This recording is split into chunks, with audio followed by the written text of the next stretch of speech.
Hoy en esta ocasión, te quiero contar 4 historias vividas en hospitales psiquiátricos, las cuales te dejarán con los pelos de punta. Espero te gusten, y si es así, te invito a que te suscribas al canal. Historias de terror con Guerrero de Luz. Hasta la tumba. Mi nombre es Paula Colmenares. Trabajo como empleada en un psiquiátrico ubicado en mi ciudad. Ejerzo la profesión desde hace ya más de una década, y les juro que nunca me había tocado vivir algo como lo que les contaré en esta noche. Ocurrió hace unos 3 años, cuando en esos tiempos el establecimiento no era muy grande, y por consiguiente los pacientes eran pocos. Es de rama femenina, y entre ellas estaba una mujer de la cual por respeto no puedo decir su nombre verdadero, por lo tanto la llamaremos Ana María. El lugar está ubicado en una zona bastante alejada del centro de la ciudad. Por esa razón se le podía considerar tranquila. Asimismo era el ambiente que en esos días se vivía ahí, ya que los pacientes no causaban demasiado trabajo al momento de atenderlos. Todos a excepción de Ana María, quien aparte de ser una de las más antiguas, también era una de las de mayor edad. Sin embargo, debo reconocer que no siempre fue así. Se destacaba precisamente por su serenidad. Fue repentino el cambio que hizo, puesto que de un día para el otro empezó a comportarse de manera agresiva. Una tarde ya estaba sentada en uno de los bancos del jardín. Otra de las pacientes hacía lo propio en el asiento ubicado a unos metros de ella. Esta estaba callada y tranquila, por lo que no entendimos por qué Ana María se levantó de repente de su lugar. Fue hasta donde estaba ella y comenzó a agredirla, mientras que le insultaba diciéndole que la dejara en paz. Cuando logramos apaciguar el disturbio le preguntamos por qué razón lo hizo, a lo cual ella nos respondió que ya estaba cansada de que se burlara de su persona. Eso nos entristeció a la vez que nos preocupó demasiado, porque podrían ser los claros síntomas de esquizofrenia, algo que hasta esos momentos Ana María no padecía. No obstante, poco después volvió a ocurrir algo similar, siendo esta vez una de nosotras, Maribel, quien fue víctima de su agravio. Maribel se hallaba en la habitación junto a ella a punto de proporcionarle los medicamentos, cuando de improviso se abalanzó en su contra para tomarla del cuello. Logró zafarse, pero todas escuchamos desde nuestros lugares esas frases amenazantes de la iracunda paciente. «Déjame en paz, déjame en paz». En esta oportunidad, y al ser la segunda vez que tenía esa clase de brote psicótico, los especialistas decidieron trasladarla a un hospital. Noches después, y en boca de nuestro propio jefe, nos enteraríamos de lo que a Ana María le estaba ocurriendo. Según ella, una bruja habitaba en el psiquiátrico. Se le aparecía en todas partes y comenzaba a burlarse de ella, a la vez que la amenazaba diciéndole que la llevaría a la tumba. Asimismo dijo que la anciana se llamaba Dora, y que se encargaría de causar pánico a todos los pacientes. Ese dato nos dejó estupefactos, y aún no habíamos logrado salir de ese estado, cuando de repente comenzamos a escuchar a otra paciente gritar por auxilio. Llegamos a una habitación donde la señora estaba en un rincón. De cuclillas lloraba desconsoladamente mientras nos decía que Dora le quería arrebatar la vida. Por supuesto que por el nombre que mencionó. Automáticamente lo relacionamos con las alucinaciones que tenía Ana María, pero fue en ese mismo sitio donde descubrimos que esa bruja era tan real como cualquiera de nosotros. Una macabra aparición, quizás aprovechando que no pudimos encender la luz, se manifestó a un costado del cuarto. Tenía un ropaje negro que la cubría por completo. Solo su deforme rostro podíamos percibir. Sin duda se trataba de la temible Dora, pues en un momento dado comenzó a burlarse a carcajadas, para de inmediato desaparecer como si fuera una cortina de humo. En medio de ese desconcierto, los días posteriores fueron difíciles para todos, en especial cuando nos enteramos que Ana María había fallecido por un derrame. Por nuestra parte tuvimos que pasar meses recibiendo la visita de un sacerdote, para que éste pudiera bendecir el lugar, lo que al parecer resultó, pues ningún otro paciente volvió a mencionar a aquella mujer llamada Dora. Ahora bien, les comparto la duda que tenemos hasta el día de hoy. Yo les contaré lo que averiguamos, y cada uno de ustedes sacarán sus propias conclusiones. Dora, el nombre de la madre de Ana María, quien por lógica había fallecido mucho tiempo antes. No obstante, en los tiempos en los que la paciente comenzó a ver a la bruja, coincidió justamente con la visita de un familiar suyo, un joven que dijo ser nieto de Ana María, quien le trajo un abrigo que le perteneció a la madre de esta.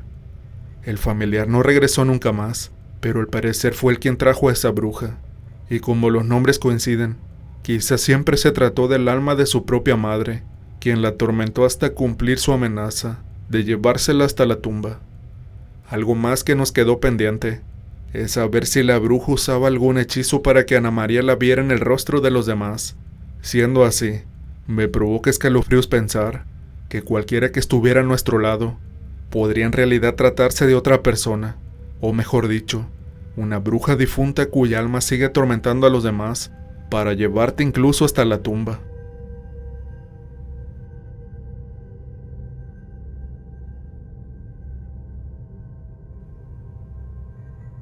Los olores del manicomio.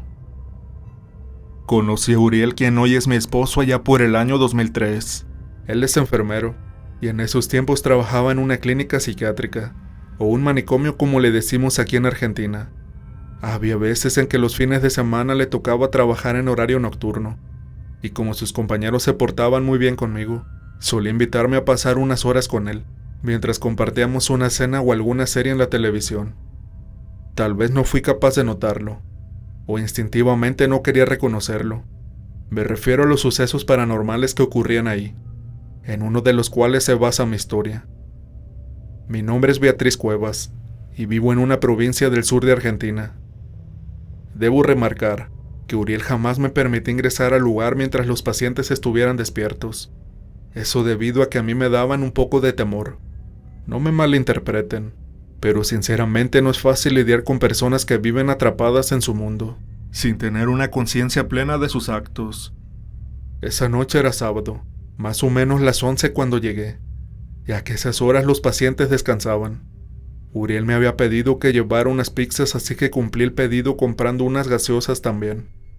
Como les dije, los demás enfermeros eran buenas personas, así que siempre se unían a nosotros por lo que cenábamos juntos. Ya nos encontrábamos en la sala frente a la televisión, cuando de pronto ocurrió el evento, o mejor dicho, se volvió a repetir, solo que en esta ocasión, las cosas fueron más allá de lo cotidiano.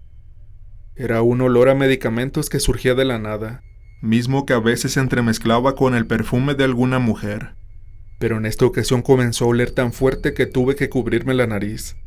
Anteriormente ya le había preguntado al respecto a Uriel, pero él siempre me decía que era normal por el lugar. Sin embargo, al tratarse ahora de un olor con mucha más magnitud, miré a todos para preguntarles qué estaba sucediendo, pero me quedé muda cuando vi que, a diferencia de la confusión que yo sentía, ellos expresaban miedo en sus ojos, como si ya supieran lo que seguía, lo cual ocurrió justamente en esos instantes. Unos gritos desgarradores comenzaron a sonar, ahí mismo en la sala. Eran los de una mujer que gritaba, pero no de dolor, sino que era como si estuviera teniendo una crisis de nervios. El pavor fue inevitable. Rápidamente me puse de pie, comenzando a temblar de terror. Uriel hizo lo mismo, pero me abrazó mientras me decía que no tuviera miedo, que solo duraría unos segundos y ya pasaría. Y así fue. Los gritos dejaron de sonar tan repentinamente como comenzaron. Todos quedaron paralizados. Se notaba que no era la primera vez que la escuchaban, y aún así los veía temblar desconcertados. Me negué rotundamente a permanecer un minuto más en el lugar, y sin ni siquiera prestarle atención a Uriel, quien me pedía que por favor no me fuera, crucé la puerta de ese manicomio para jamás regresar. Poco después me contó que antes la clínica era para hombres y mujeres. Quizás el alma de alguna mujer que falleció en esos tiempos en el lugar se quedó ahí, recorriendo los sectores como si aún estuviera viva, dejando tras de sí el estupor que generan sus olores, y más todavía sus desgarradores gritos.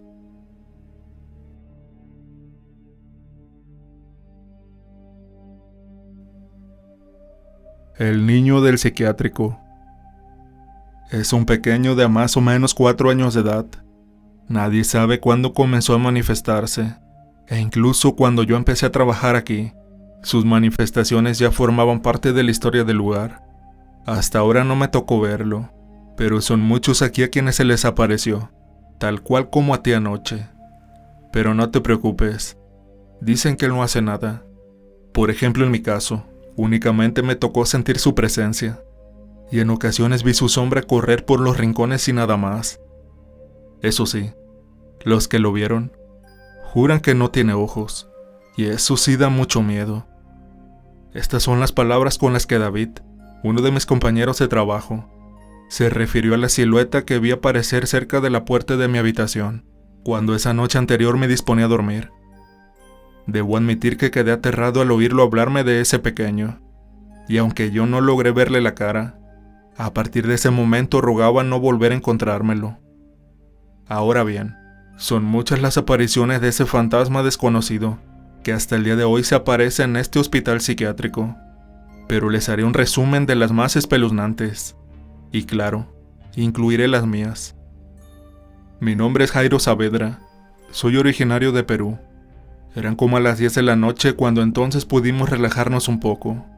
Esa jornada en particular había sido muy agotadora, ya que fue día de visita, y aunque tristemente no todos los pacientes reciben a sus familiares, estuvimos atentos a ellos en cada minuto que duró la visita.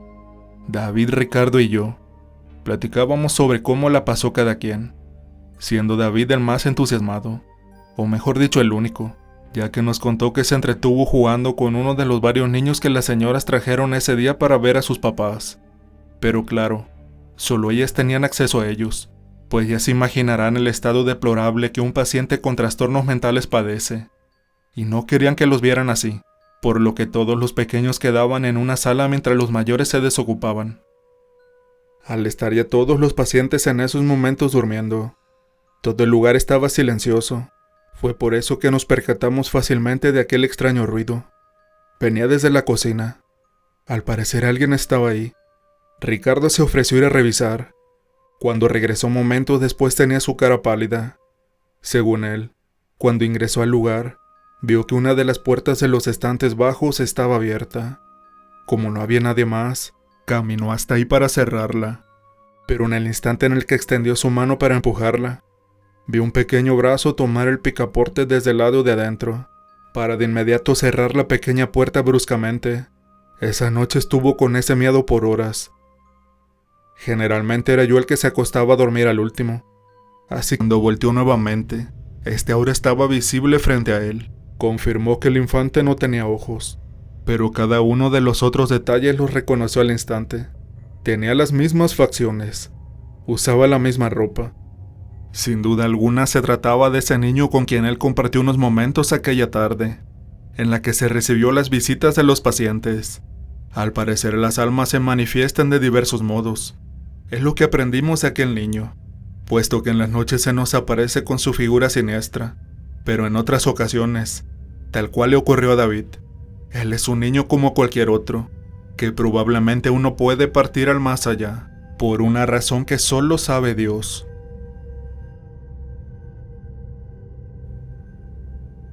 El demonio del psiquiátrico.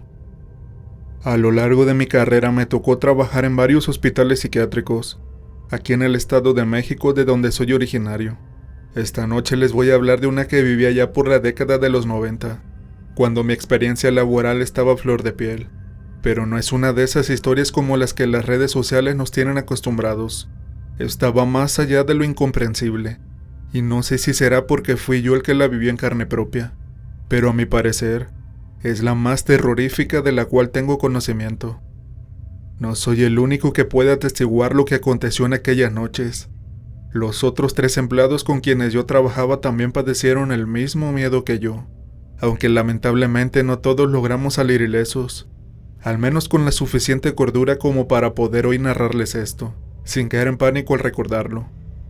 Mi nombre es José Manuel Quintana, y les estoy compartiendo este relato, precisamente desde el hospital en donde acontecieron los hechos, aquí con los otros sobrevivientes a mi lado, rogando a Dios como todas las noches, que aquello jamás regrese a este lugar. Ángel, como se llama uno de mis colegas, quien se encontraba haciendo guardia, fue al despertarme a las 2 de la madrugada para decirme con tono desesperado que don Gómez, un paciente que padecía esquizofrenia, estaba teniendo un brote psicótico y no lo podía controlar. Cuando llegué ya estaba Samuel, el otro enfermero a quien Ángel fue a despertar primero. Él era el más robusto de nosotros, así que mantenía a don Gómez reducido sobre el suelo con firmeza. El hombre estaba fuera de sí. Balbuceaba palabras incoherentes de las cuales solo resaltaba una frase. Fue el innombrable. Fue el innombrable. A los pocos segundos llegó Eugenio, el otro enfermero, con una inyección que le colocó al paciente, logrando así que se durmiera cuando el medicamento hizo efecto. Una vez que el relajo terminó, Samuel se apartó de nosotros para ir a revisar que los demás estuvieran en sus habitaciones. Mientras tanto, nosotros tratábamos de comprender que había detonado la crisis a don Gómez. No pasó mucho tiempo, cuando Samuel regresó para decirnos que faltaba don Pablo, otro de los pacientes, el cual era considerado como el que menos problemas causaba. Es más, ya se estaba tramitando la solicitud para darle el alta médica y regresar a su casa. Comenzamos a organizarnos para buscarlo. Las autoridades del psiquiátrico no estaban en esos momentos y no queríamos que todo el hospital se convirtiera en un tremendo caos. Cuando estábamos a punto de salir, Ángel recordó un detalle que nos hizo hallar al desaparecido. Cuando encontró a don Gómez en ese salón, lo vio cerca de la ventana. Al voltear hacia ahí, vimos que ésta estaba abierta. Nos acercamos pensando que no tenía nada que ver con lo que pasó, pero cuando miramos hacia el exterior, nuestros cuerpos se entumecieron. Estábamos en el tercer piso en esos momentos, y don Pablo yacía sobre el duro suelo de cemento que había allá abajo. No le encontramos señales de defensa. Al parecer él mismo lo había hecho. Deducimos que Gómez vio cuando éste lo hizo, lo cual provocó su crisis. Lamentablemente no podíamos sacar la información debido a su obvia mente perturbada. El hecho funesto fue catalogado como un accidente, en el que se cayó por sí solo. Pero cuando noches después volvió a ocurrir otro trágico evento, las cosas se pusieron turbias. Un grito desgarrador desde las habitaciones nos alertó de inmediato. Soltamos todo lo que estábamos haciendo en esos momentos para correr hacia ese lugar. Pero llegamos tarde. Los gritos del paciente cesaron, ya que ingresamos cuando ya estaba muy mal, a causa de que él mismo se golpeaba la cabeza contra la pared. El desdichado era un muchacho joven. No llevaba ni 2 meses en el hospital. Nadie más había ahí con él, por lo que la situación nos dejó anonadados. Pero mientras tratábamos de digerir el hecho, logramos ver un mensaje que el muchacho quiso dejarnos. Sobre la pared había un extraño símbolo dibujado con lo que parecía ser su propio líquido hemático. Al parecer lo usó mientras se agredía a sí mismo, y aunque ninguno de los que estábamos allí éramos expertos en el tema, comprendimos que se trataba de algo satánico. No obstante, las dudas se disolvieron cuando segundos después, y estando aún todos presentes, como aquella gran mancha roja que había dejado sobre la pared donde se golpeó, adoptó la forma de la cara de un demonio, la cual desapareció por sí sola luego de verla. Tuvimos una pérdida más después de que pasó una semana del hecho. Estábamos con la mayoría de los pacientes en el comedor dándoles la cena, cuando de repente ese demonio apareció. Primeramente un frío inexplicable invadió el entorno. Fue imposible no notarlo por lo que nos miramos entre nosotros, pero antes de que alguien dijera algo, una especie de vapor oscuro comenzó a formarse en una de las esquinas de la mesa detrás de un paciente, misma que en solo segundos adquirió una figura humanoide. Era un demonio. De eso no tenemos duda alguna, pues su rostro era abominable y horrendo. Tenía unos ojos amarillentos que parecían parpadear en tanto nos observaba, pues en efecto, eso es lo que hacía. Nos miraba uno a uno y solo a nosotros. La aparición comenzó a disiparse simultáneamente a la marcada acción que realizó el paciente, que estaba delante de él, quien abriendo su boca metió una de sus manos para comenzar a lastimarse. Por desgracia no pudimos evitarlo. El paciente arrancó parte de su labio inferior, y lo mismo hizo con su lengua posteriormente. Ante tal terrible acto, los otros permanecían ajenos a todo como si no les importara, o quizás simplemente sus mentes estaban ocupadas cada uno en sus mundos. Logramos salvar la vida a este enfermo. Luego de eso, a Dios gracias, nadie más volvió a hacerse daño, pero ni siquiera las autoridades pudieron darnos una explicación de por qué pasaron esas cosas, ni por qué aquel demonio vino a causar esos fallecimientos.